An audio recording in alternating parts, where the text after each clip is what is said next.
Nah, dari mana sih sebenarnya nikel itu berasal di alam? Nikel berasal dari batuan ultramafic, yaitu batuan beku yang kaya akan logam seperti besi, magnesium, dan sedikit nikel.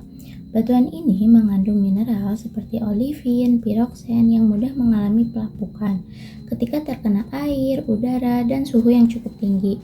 Karena mudah lapuk, unsur di dalam batuan ini bisa terurai, termasuk nikel yang nantinya akan terkumpul.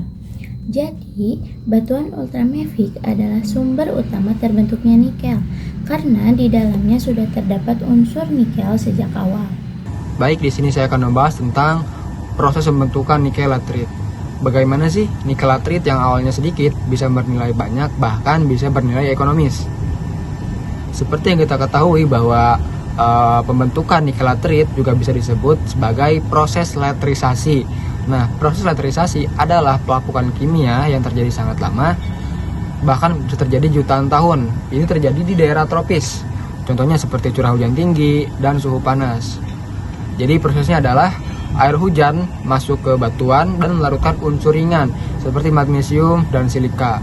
Sedangkan unsur berat seperti nikel dan besi tertinggal dan terkumpul.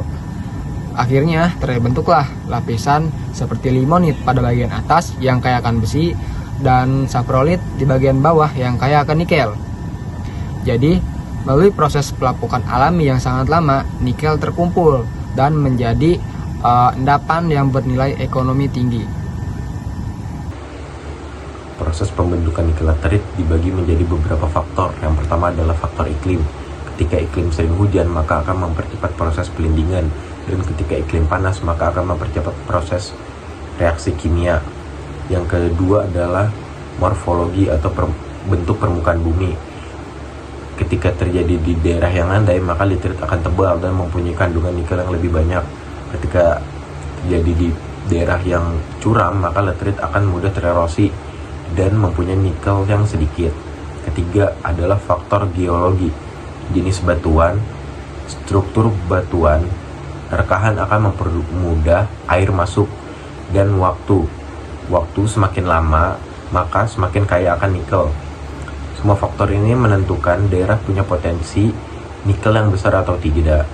Kesimpulannya, daerah dengan kondisi yang tepat akan menghasilkan nikel yang baik, dan daerah dengan kondisi yang kurang tepat akan mengurangi kualitas nikel tersebut. Baik, di sini saya akan menjelaskan tentang potensi dan dampak. Nah, di sini tuh ada sebuah masalah, yaitu bagaimana memanfaatkan nikel secara maksimal tanpa merusak lingkungan.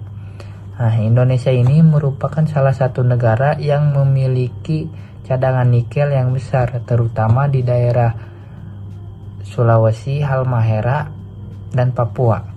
Karena memiliki cadangan nikel yang sangat besar, pemerintah memanfaatkan nikel melalui sistem hilirisasi.